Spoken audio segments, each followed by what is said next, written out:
crês, mas tens muitas dúvidas, há questões que para ti continuam a ser um verdadeiro mistério ou parece não fazerem sentido nenhum, este programa é para ti.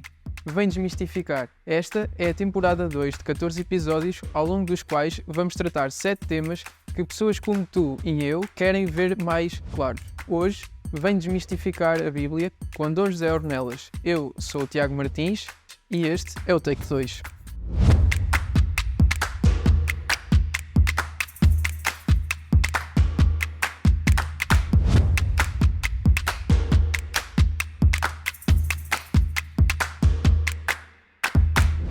Este é o Take 2 e estamos aqui na Casa Episcopal com Dom José Ornelas para continuar a desmistificar o nosso tema, que é a Bíblia. Nós no primeiro take tivemos a oportunidade de ver um bocado qual é o papel da Bíblia no nosso mundo e na vida dos homens, e como tal vamos continuar com este segundo take. Dom José, diga-nos, quando é que foi escrita a Bíblia? Quando foi, sim, exato, quando foi escrita? A Bíblia, aliás, que é um plural, porque Bíblia em grego vem do grego, e a Bíblia em latim, depois vem para nós no latim, e Bíblia é um plural, os livros, porque são muitos, e portanto as datas vão desde escritas por escrito mesmo, então começou a reunião desse livro para aqui que a gente chama o Antigo Testamento, começou a ter feito em exílio babilônia, porque nessa altura foi Babilônia, tinha com esse entrar e levar a Babilônia um distrito dos povos conquistaram o Império Babilônico. Aí também já a ciência era muito desenvolvida e, portanto, em Israel havia o livro das crônicas, foi citado isso. Por exemplo, quando o livro de Hebreus fala a história de Israel, desde David até o exílio, e diz, e o resto fala da história do rei, pois, e o resto daqui do rei fulano tal, aquilo que ele fez das conquistas e da vida e do seu reino, isso estava no livro da crônica do rei de Israel. Portanto, essa biblioteca foi levada pelo governante para a Babilônia, juntamente com as coisas. Nós como fizeram, deixamos de pilar o mundo inteiro, e os britânicos e outros, que daqui lá o mundo inteiro, para fazer os seus livros. Ora, nós também na Babilônia, este povo de Israel tinha os seus que foram de sábios, de babilônicos, mas também dos escritos que tinham sido trazidos para a Babilônia. Portanto, daí começou-se a compilar, porque Israel estava dormido no meio das nações, corria o risco de desaparecer fora da terra, com as pessoas mais inteligentes que tinham ido para a Babilônia, e agora esta gente tinha necessidade de mostrar a sua cultura e estes princípios religiosos que aqui tinham sido e a sua história e tudo isso. E aí começam a crer e a pensar. E assim que os profetas sumiram, os profetas do grande enfim, e começam a preparar esta barreira para conduzir na nação. E essa reconstrução faz-se desde que a reunião disso já se fez as terras, na terra de Israel, com o regresso, mas são gente que vem inspiradas pela consciência destes textos. E estes textos, esta palavra, realmente se história. Não, foi uma palavrinha. Porque esta palavra, quando a gente lê, por exemplo, nestes dias, a dizer, preparai no deserto em caminho para o Senhor, quer dizer, isto era a palavra da ordem. É preciso passar em deserto de novo. Porquê? O deserto tinha sido onde começou o povo. No Egito. Há um nome de deserto a fazer. Quer dizer, é preciso, estas imagens mobilizadoras, é preciso transformar o deserto os kibbutz em Israel. É uma terra seca, árida. E eles transformaram a Israel fazer florir em deserto. São palavras, são imagens mobilizadoras que mobilizam pessoas. E é como é que a palavra funciona? Entra no coração das pessoas. Pessoas transformadas transformam um mundo. E há a história que dizíamos na vez passada sobre aquilo que faz mover as coisas. A palavra movimento.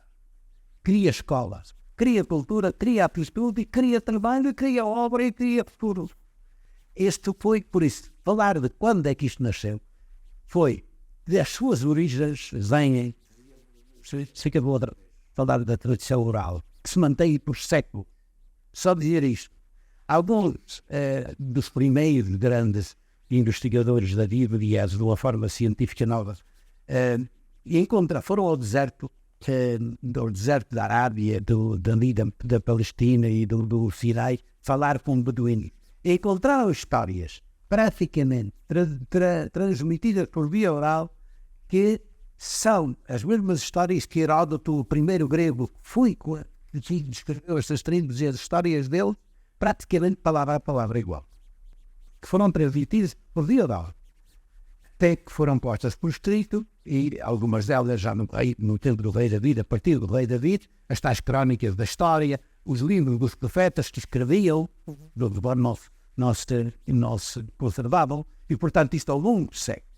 Isto diz respeito ao Antigo Testamento, até mesmo perto do tempo de Jesus, aí, por exemplo, o livro da sabedoria não foram, e o livro do Ben Sirach, não foram considerados que estar ao nível, entram na nossa Bíblia, mas não entram na Bíblia. Agora, para o Novo Testamento, como é que acontece? Jesus falou aos discípulos, Jesus apareceu aos discípulos depois da ressurreição, e pelos encolados daqui que eles tinham ouvido, etc. Começaram a surgir relatos da história de Jesus, de discurso de Jesus, de milagres de Jesus, e depois há alguém muito interessante por ler o Evangelho de São, este é o Evangelho em inglês de São Lucas, e São Lucas diz, that's it, desde há muito, que alguns tentaram, isso é muito interessante.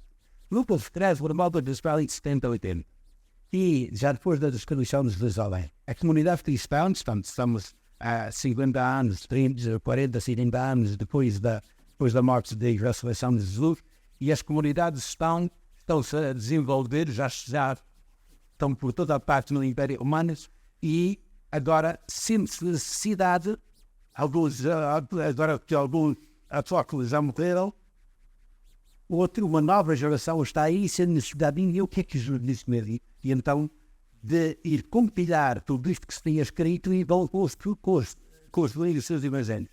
Primeiro, certamente, traças de Marcos, depois Mateus e Lucas são mais ou menos contemporâneos, São João será o último. São 4 histórias de Jesus, para perspectivas diferentes, mas é o mesmo Jesus que está lá. Agora, esta gente, São Lucas diz, ao começar o Evangelho, diz, já que muitos tentaram pôr por escrito aquilo que nos contaram, aqueles que foram testemunhas oculares, resolvi também eu. Era isso que Teófilo deve ser o responsável que fundou a despesa do Evangelho e da sua cópia para a sua inclusão, etc.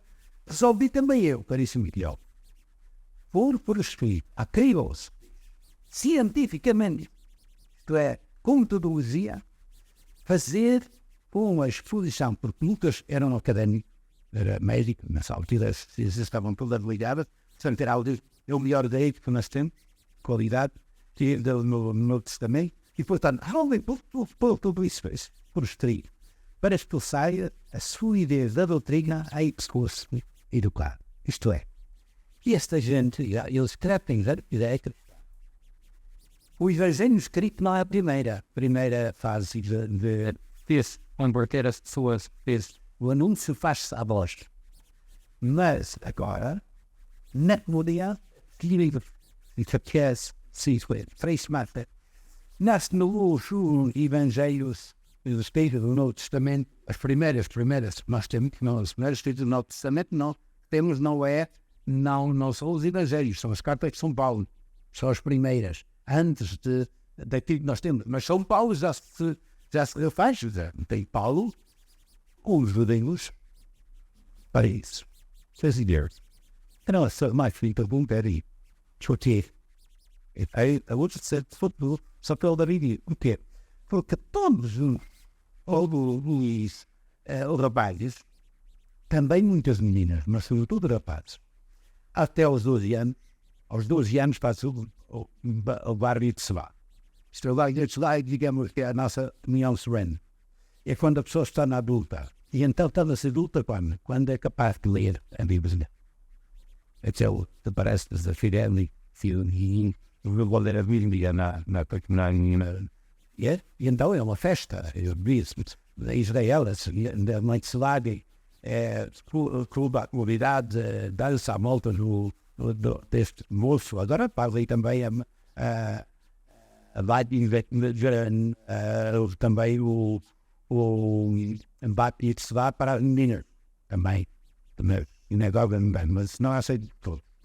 Mas é quando se lê a palavra, e então esta palavra é aquela que funda a comunidade. E essas comunidades recebem desta palavra foi sendo escrita. Portanto, os evangelhos, os Atos dos Apóstolos também publicam-se, e depois as cartas dos outros apóstolos foram sendo, isto é para o Novo Testamento, mas no fim do século I, portanto, por volta do ano 100 e por aí, talvez até a primeira, daí está bem comentado, até o ano 110 da nossa era, o que nós conhecemos como Novo Testamento estava. Agora, a aceitação desse livro leva mais tempo. Isto é, tu foste escrito a comunidades que aceitavam livros, não estava tudo numa biblioteca. Não havia uma igreja assim centralizada ainda como nós temos hoje. Era a sede dos apóstolos, tinham ouvido os apóstolos, que serviam de referências. Os textos que nós temos alguns textos bem, já disseste, materialmente falando. Mas depois temos famílias de textos que dá para ver, além dos erros de transmissão, de todos esses textos. É uma ciência enorme. Só para a questão do esfregamento e dos textos que nós temos. E que nos leva a ver, isto vem deste texto daqui, este vem daquele texto dali, portanto, e isso consegue-se fazer a família, os textos onde. E depois foram sendo transmitidos. E por isso, só depois, e até o Concílio de Trento, também na Igreja Católica fomos escritos, foi escrito e tudo, quais eram os livros propriamente que eram verdadeiramente faziam parte da Bíblia e a Bíblia cristã da Igreja Católica. Há algumas coisas, alguns temas aí ficam, alguns livros são aceitos por umas igrejas, não são aceitos por outras. Porque surgiram, entraram no que se chama o cânon da Bíblia, é a lista dos livros sagrados. De livros que são considerados livros sagrados. Depois, havia outros textos que adoram, os chamados evangelhos apócrifos, por exemplo, são evangelhos que eram assim para edificação, contavam muitas histórias, etc. Muito ao jeito do rabino, na tradição. Também existem apócrifos do Antigo Testamento, muitos, que eram os tais livros que os rabinos para a educação, contando histórias e representando as histórias primeiro do livro sagrado, que estavam contando histórias para a edificação e explanação da sociedade. Mas aquilo ficou, tanto na Igreja Católica e depois todas as igrejas protestantes tradicionais da Reforma, a diferença não é grande. Temos alguns textos que não foram aceitos por todos, mas não são os textos principais, os textos fundamentais, os evangelhos, as cartas de Paulo, a maioria delas, naturalmente os Atos dos Apóstolos, e este núcleo central do evangelho acumula toda a igreja. E, aliás, esse é o ponto fundamental para também falar da unidade da igreja. Certo. E então o facto de termos essa escolha feita para os livros que estão na Bíblia qual é, ou se há uma relação entre os que estão escolhidos e os judeus ou os muçulmanos, qual é a relação que os judeus e os muçulmanos têm com a nossa Bíblia? E não só eles, também os protestantes ou as testemunhas de Jeová. Temos duas coisas. Primeiro, aqueles que são cristãos, as igrejas cristãs. É um movimento ecumênico. Portanto, e esses são dentro, e é esses que nos está a referir, no contexto cristão.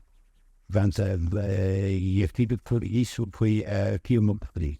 Agora, para as outras religiões, nós temos particularmente 3 religiões. Portanto, antes de mais, e temos nesta ordem. Primeiro, a tradição judaica.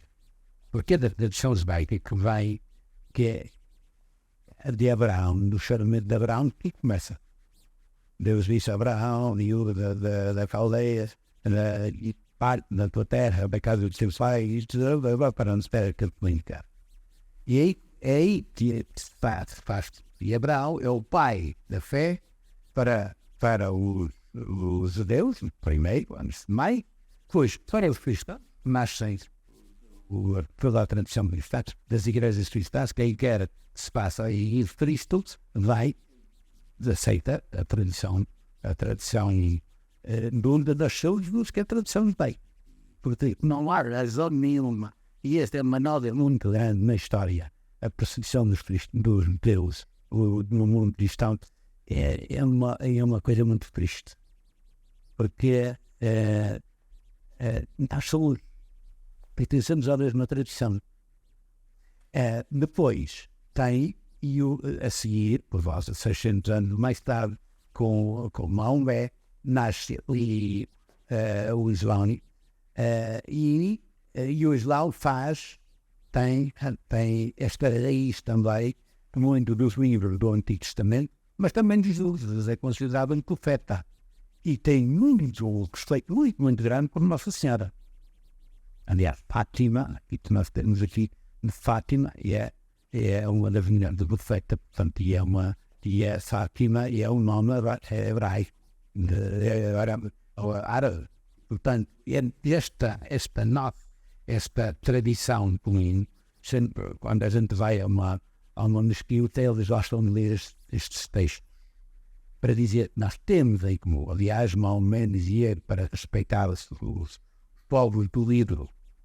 Depois, estas coisas, a política entrou muito nisto tudo, e as guerras criaram um força muito maior do que é propriamente a religião que nós temos. Não é a Bíblia que deixa, que põe licença, é a falta dela, é a falta de respeito por ela.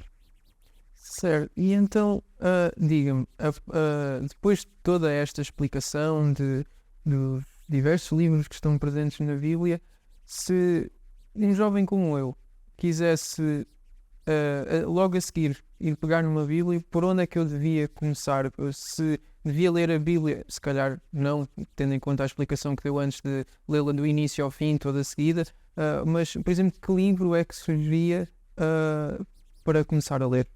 O Evangelho que depois, para entender o Evangelho, a gente precisa de mais. Mas o Evangelho cria uma base para dizer do que é que estamos a falar. Só nos fala, e eu próprio cria tantas imagens bonitas, que dão para entender que o que estamos a falar é a procura do sentido das coisas, do sentido da vida. E que isso leva a repensar-nos a nós próprios dentro de uma perspectiva nova. Jesus não veio simplesmente dizer o já tinha que estar dito. Não, ele vem trazer algo de novo. Porque vem renovar. Quando a gente diz que Deus criou todas as coisas e criou toda a gente, muito bem, sim senhor, muito bem. Agora, não é simplesmente, não mandou simplesmente os profetas, Deus não mandou simplesmente os profetas para falar, para educarem e prepararem o fundo para construir um mundo diferente segundo o seu projeto, mas vai trazer uma perspectiva nova, central na história. É Deus mesmo que faz homem no meio do mar. E a partir daqui, então também que a palavra já pronunciada de antes tem um sentido, não é que ficou inútil. Tem um sentido novo, porque faz-nos entender como desde sempre, desde que sou o ser humano, e desde sempre faz isso na humanidade. E o seu espírito, a sua palavra, vem realmente trazer algo determinante do espírito de Deus. Quando estamos a falar de João Batista, diz isso muito claramente. João Batista, logo no início do Evangelho, vem preparar a entrada em cena de Jesus e diz: eu batizo-vos em águas. Isto é uma forma de mostrar a sede que eu tenho do mundo novo. E, portanto, esta palavra de João Batista toca muita gente. E muitos foram ter com ele. Mas quando passa aí do livro, e aí, vocês devem seguir, porque ele é alguém que batiza nos filhos. É a força nova e a vida de Deus que está neste mundo e que te faz filho e filha de Pai do céu. Isto muda muito. Depois, muda muito em relação aos judaísmos, sobretudo nisto. Porque diz, vocês vão ser minhas testemunhas em todo o mundo. Isto não é simplesmente as promessas de que Deus é bom para Israel e o resto tem ano. Este é aqui em Jesus, vocês vão ser dias aqui em Jerusalém, na Galileia e até os confins do mundo. Isto é o povo judaico não pode ser missionário. Porque judeu tem de se nascer, tem de ser a mãe, pelo menos tem de ser judia. E, portanto, eu não posso ser, não está na minha vontade ser um filho. Não posso ser. Posso ser ao máximo um prosélito, um comentadeiro, que se chamavam convites das nações, e é só ao princípio de mas depois a virar uma ceia pascal verdadeira, quando posso tomar fato. Isto portanto, sendo assim, este caminho que nós fazemos em conjunto com os outros, é um caminho que se alarga a todo mundo. E que não é simplesmente, um proselitismo de fazer a banhar para. Não, nós vamos. Eu mandei, quando fui secretário do DRM, criamos muitas edições novas em vários países. E eu dizia sempre, cuidado, vocês não vão lá em registrar de nada. Nem ninguém. Vocês vão lá colocar uma semente, vocês levam um dom que é do Senhor. Que é um dom para mudar e transformar a pessoa em transformar a mente. Então, levam este dom. E esta é a palavra, lembrem a palavra. Esta palavra de sempre, mas que hoje tem de ser traduzida, não só por causa de se perceber a língua, o idioma, mas tem de ser em gestos e em formas de estar novas para este mundo novo. Portanto, é isto que vocês levam. E a nossa perspectiva da palavra de Deus é essa. Cheio. Isto é sempre uma coisa que se diz só. A palavra, o poeta Ezequiel tem um dos feitos desses textos simbólicos que diz aquele que falava comigo entregou em rolo. Sei aqui no rolo da Torá, porque a Torá ainda hoje se lê em rolos, não é em livro, mas para ler na sinagoga.